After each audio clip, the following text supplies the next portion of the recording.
जैसा कि हम सब जानते हैं 7 अप्रैल को वर्ल्ड हेल्थ डे मनाया जाता है और कहा जाता है हेल्थ इज़ वेल्थ। अगर आपका स्वास्थ्य ही ठीक नहीं रहेगा तो आपके जीवन का भी कोई मूल्य नहीं है। और इसका उदाहरण 2 साल से हम देख रहे हैं। जैसे वायरस आया है, हमने खुद ने ये चीज़ें देखी है कि वायरस आने के बाद कितने चेंजेस आए हैं। सब अपना काम काज छोड़कर सबको घर पे ही रहना पड़ा है। तो किस तरह वायरस ने हमें ये चीज़ सिखाया है कि अगर आपकी हेल्थ ही नहीं ठीक रहेगी तो आपके जीवन का कोई मूल्य नहीं है। और आज इसी मौके पर हम डॉक्टर संजय जी से बात करेंगे हेल्थ को लेकर। Good afternoon sir. आज वर्ल्ड हेल्थ डे है, तो पहले तो मैं आपको ये कहना चाहूँगी कि आप अपना ब्रीफ में एक इंट्रो दे दीजिए। मैं डॉक्टर संजय कुमार हूँ। मैं एक गैस्ट्रोएंट्रोलॉजिस्ट हूँ, यानी लिवर व पेट संबंधी रोग विशेषज्ञ। और यहाँ पर गैस्ट्रो केयर हॉस्पिटल है भोपाल में, वो मेरा हॉस्पिटल है। जैसा आपने कहा, वर्ल्ड हेल्थ डे बहुत ही इम्पॉर्टेंट डे है। तो हम वर्ल्ड हेल्थ डे पे सभी को, आम आदमी को भी और चिकित्सा जगत को भी किस तरह इसको देखना चाहिए। तो मुझे लगता है एज ए डॉक्टर हमें इस समय पे हमारे पेशेंट्स को, आम नागरिकों को भी हेल्थ के बारे में ये जानकारी तो देना ही है कि what is a good health. सबसे पहला क्वेश्चन तो ये है। और आपको, या एक लेमैन को जो हम कहते हैं, जो लोग डॉक्टर नहीं हैं, उन्हें भी अपने आप से ये ज़रूर पूछना है कि गुड हेल्थ क्या होती है। सो गुड हेल्थ मतलब होगा एक स्टेट है, जो एक स्थिति है जिसका आप मेंटली और फिज़िकली आपको कोई दोष नहीं है शरीर में। तो यहाँ मेंटली भी बहुत इम्पॉर्टेंट है। तो अगर हो सकता है फिज़िकली बिल्कुल स्वस्थ हों, लेकिन मेंटली आप डिप्रेस्ड रहते हैं, तो भी वो भी it's not a good health. तो जहाँ तक हमारा सवाल है, बिकॉज़ हम गैस्ट्रोएंट्रोलॉजी में डील करते हैं, तो मुझे लगता है कि हमको लिवर और पेट संबंधी रोगों के बारे में ये समझना है। जैसा कि आपने कहा कि कोरोना के समय भी 2 साल लोग घर बैठे रहे। ये बिल्कुल ही एक अचानक आ जाने वाली बीमारी थी। हमको किसी को भी गुमान नहीं था कि ऐसा भी कुछ वर्ल्ड में कभी हो सकता है। तो ये तो खैर एक एपिडेमिक था, पैंडेमिक था। पर इसके अलावा आम डे टू डे लाइफ में हम ऐसा क्या कर सकते हैं कि हम स्वस्थ रहें, अपने लिवर को हेल्दी रख सकें।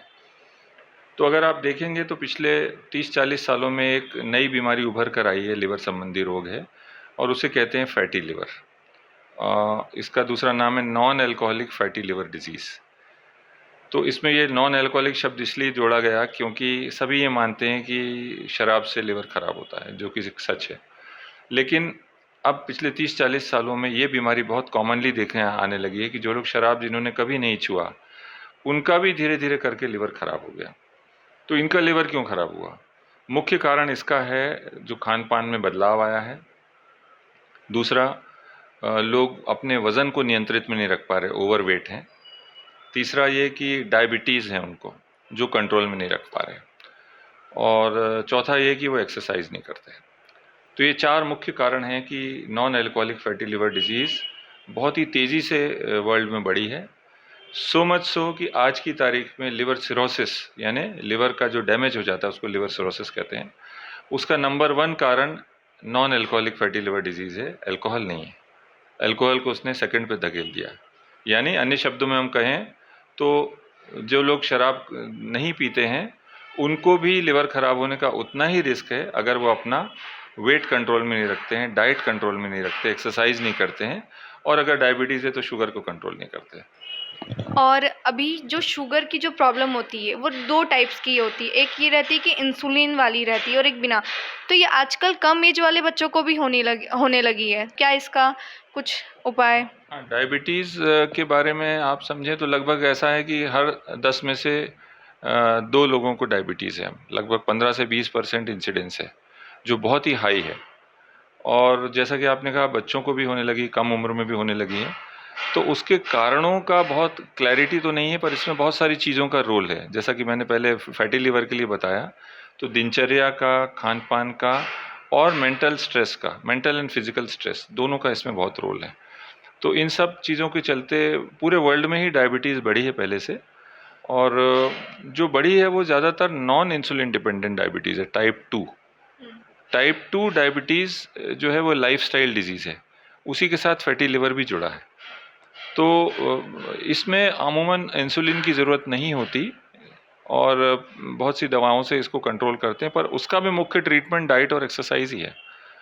तो कुल मिला के घूम फिर के बात दिनचर्या पे ही आ जाती है, आपकी लाइफस्टाइल पे आ जाती है, जो हमारे आम आदमी को, दर्शकों को, सबको समझना है कि हम अपने आप को स्वस्थ रखने के लिए बड़ी छोटी छोटी चीज़ें अगर आप अपने खान पान का ध्यान रखें और रेगुलर एक्सरसाइज करें तो आप बहुत सी बीमारियों से बच सकते हैं, जिसमें से डायबिटीज़ भी एक है। मेन मुद्दा यही है कि अगर आप अपनी लाइफ़स्टाइल अच्छी रखेंगे तो आपकी हेल्थ भी अच्छी रहेगी। मॉडर्न जो ईरा है, इसमें हम सब इतने बिज़ी हो गए अपने काम को लेकर, अपनी हेल्थ पर ही ध्यान नहीं देते हैं और जब खाना-पीना टाइम से नहीं खाते तो इससे क्या-क्या बीमारी हमें हो सकती है? देखिए, पेट की बीमारियों की हम बात करें तो अगर हम मुंह से चालू करें तो सबसे पहले मुंह में होने वाले बहुत से छाले होते हैं, एफ्थस अल्सर जिनको कहते हैं। उसके बाद आप नीचे उतरते हैं तो सबसे कॉमन बीमारी है वर्ल्ड में जिसको बोलते हैं गर्ड, यानी गैस्ट्रोइसोफेजियल रिफ्लक्स डिजीज़। यानी जो पेट में बनने वाला अम्ल है, एसिड है, वो फूड पाइप में चढ़कर आ जाता है और व्यक्ति को हार्टबर्न होता है, जलन होती है, खाना अंदर जाने में परेशानी होती है या कभी भी खाना अटकता है। तो ये मुझे लगता है सभी ने कभी ना कभी महसूस ज़रूर किया होगा कि हैवी खाना खा लिया तो सीने में जलन होती है। तो ये सबसे कॉमन बीमारी है पेट की, GERD। ये भी खान पान से संबंधित है क्योंकि व्यक्ति को खाने का टाइम नहीं है और दिन भर सिटिंग है। ज़्यादातर लोग IT वर्ल्ड में हैं, कंप्यूटर के सामने दिन भर बैठे रहते हैं और जब खाने का समय हुआ तो कुछ भी बाज़ार से बुला के फास्ट फूड खा लिया या कोल्ड ड्रिंक्स पी ली जिनमें बहुत सारा सोडा, एरेटेड कोल्ड ड्रिंक्स होती हैं। तो ये सब चीज़ें जो खान पान की अनियमितता हैं, ये इसको जन्म देती हैं। और दूसरा, और नीचे चलते हैं आप फूड पाइप से तो फिर स्टमक में पेप्टिक अल्सर्स होते हैं और ड्यूडनल अल्सर या गैस्ट्रिक अल्सर्स होते हैं, गैस्ट्रिक कैंसर्स होते हैं। इन सब का संबंध खान पान की इरेगुलरिटी से तो है ही, स्टोर्ड फूड जो होते हैं, बहुत सारे प्रिजर्वेटिव फूड, उनसे भी होता है और स्मोकिंग से, टोबैको से, अल्कोहल से, इन सब से होता है।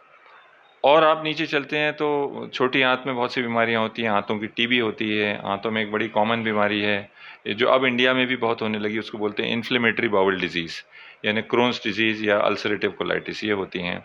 और बड़ी आंत में हम जब नीचे पहुंचते हैं तो वहाँ फिर बहुत से कैंसर्स होते हैं और कोलाइटिस होता है या फिर गुदाद्वार में पाइल्स होते हैं या फिशर्स होते हैं। तो संक्षेप में ये सारी बीमारियां हैं जो पेट के पेट से संबंधित होती हैं। इसके अलावा लिवर की बीमारियां हैं, जैसा फैटी लिवर की तो हमने बात की, इसके अलावा लिवर के कैंसर्स हैं, हेपेटाइटिस है, हेपेटाइटिस आप सुनते होंगे, हेपेटाइटिस बी और सी। ये वो वायरसेस हैं जो अगर लिवर में प्रवेश कर जाते हैं तो वहाँ घर बना लेते हैं और धीरे धीरे आदमी का लिवर डैमेज हो जाता है। इसके अलावा अन्य वायरस हैं जो खाने पीने से जाते हैं, वो हेपेटाइटिस ए और ई होते हैं।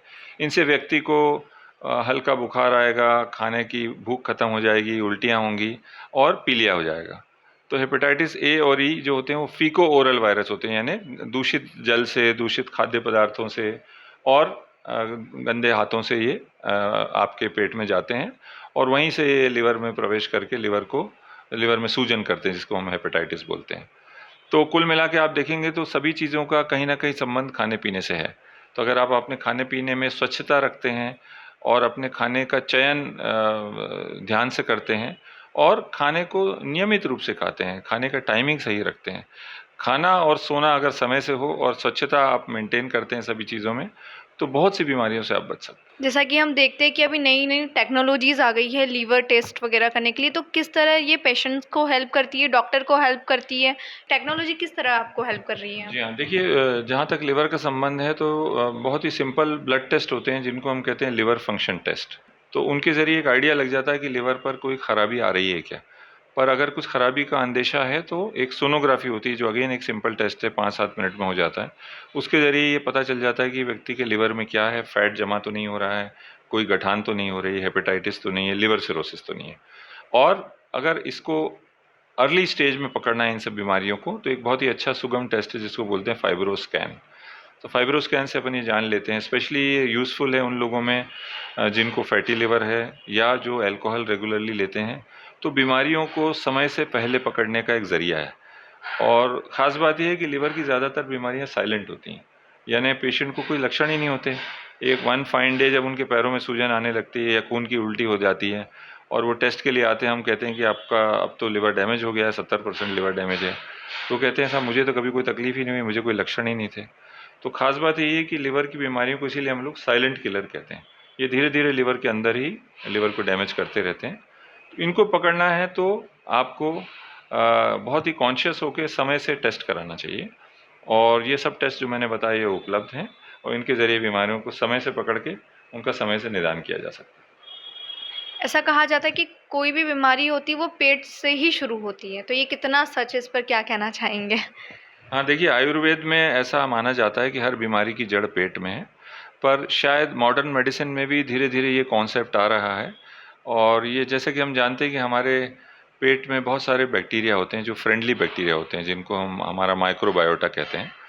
तो ये बैक्टीरिया हमारी बड़ी इंटेस्टाइन में, लार्ज इंटेस्टाइन में रहते हैं, और बहुत सारी गतिविधियों में ये बॉडी को हेल्प करते हैं।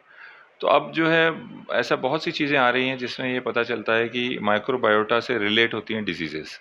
इस पर काफ़ी अनुसंधान चल रहे हैं। तो फाइनल वर्ड तो नहीं आया कि हम ये कह दें कि हर बीमारी पेट से होती, पर यस, बहुत सा एविडेंस अब आने लगा है कि कई बीमारियां जो इवन हार्ट की बीमारियां या अन्य अंगों की बीमारियां भी कहीं ना कहीं पेट के माइक्रोबायोटा से संबंधित होती हैं। दूसरा, ऐसा इसलिए भी कहा जाता है क्योंकि जो भी खान पान के ज़रिए शरीर को नुकसान होना है, फ़ायदा या नुकसान, वो पेट के ज़रिए ही होगा। तो आप अगर गलत चीज़ खाते हैं, अशुद्ध खाते हैं, साफ़ सफाई नहीं रखे हैं, तो पेट के ज़रिए ये बीमारियां और अंगों में फैलती हैं। तो काफ़ी हद तक ये बात सही है कि पेट जो है कई बीमारियों का जनक है। आज वर्ल्ड हेल्थ डे पर क्या मैसेज देना चाहेंगे आप? देखिए, वर्ल्ड हेल्थ डे पे सबसे मैं ये कहना चाहूँगा कि आप अपना एक तो खान पान नियंत्रित रखें, एक लाइफ का एक डिसिप्लिन रखें, समय से उठना, समय से सोना। खाने पीने में हम जनरली रिकमेंड करते हैं कि आप 3 बार खाना ज़रूर खाएं, सुबह का नाश्ता, दोपहर का खाना और रात का खाना। इसके अलावा रोज़ाना एक फ्रूट का और कोई दूध की चीज़ का सेवन करें। This makes a complete nutritional balance diet. इसके अलावा ये कि व्यायाम ज़रूर करें। तो उसके लिए हमारा कहना होता है कि 45 मिनट से 1 घंटा अपने शरीर को दें। आप जो भी अच्छा समझते हो, आप पैदल चलें, साइकिल चलाएं, रनिंग करें, कुछ गेम खेलें, आउटडोर गेम्स खेलें। तो ऐसा करके अगर आप 1 घंटा डेली व्यायाम करते हैं, खाने पीने का ध्यान रखते हैं, तो आप अपने आप को बहुत सी बीमारियों से बचा सकते हैं। दूसरा, जो जो बीमारियों के वैक्सीन अवेलेबल होते हैं, उनके वैक्सीन ज़रूर अपने डॉक्टर की सलाह से समय से लगवाएं। तीसरा ये कि बहुत सी बीमारियां, देखिए मेडिकल साइंस में सभी कुछ डिपेंड इस पे करता है कि बीमारी को किस स्टेज पे पकड़ा गया। खास तौर में कैंसर्स पे ये बात बहुत लागू होती है। तो अपने शरीर के प्रति सजग रहें। अगर आपको कोई तकलीफ है तो बहुत दिन इंतज़ार नहीं करना है। बहुत से पेशेंट आते हैं कि 3 महीने से साहब मेरा खाना अटकता था, तो मैंने सोचा आपको दिखा दूँ। अब 3 महीने बाद जब आए और हमने एंडोस्कोपी की है, तो पता चला कि उनको फूड पाइप का कैंसर है और काफ़ी एडवांस स्टेज में आ गया है। तो ऐसा ना होने दें, अपने शरीर के प्रति सजग रहें। आज वर्ल्ड हेल्थ डे के मौके पर डॉक्टर ने इतने बिजी शेड्यूल में हमारे लिए टाइम निकाला, उसके लिए थैंक यू सो मच। आज इस मौके पर हमने डॉक्टर से हेल्थ के बारे में चर्चा की है। उन्होंने अपने लाइफस्टाइल को लेकर किस तरह आप अपनी लाइफस्टाइल मेंटेन करें, किस तरह अपनी डाइट ले, बहुत सारी चीज़ों के बारे में बताया। बने रहिए हमारे साथ। धन्यवाद।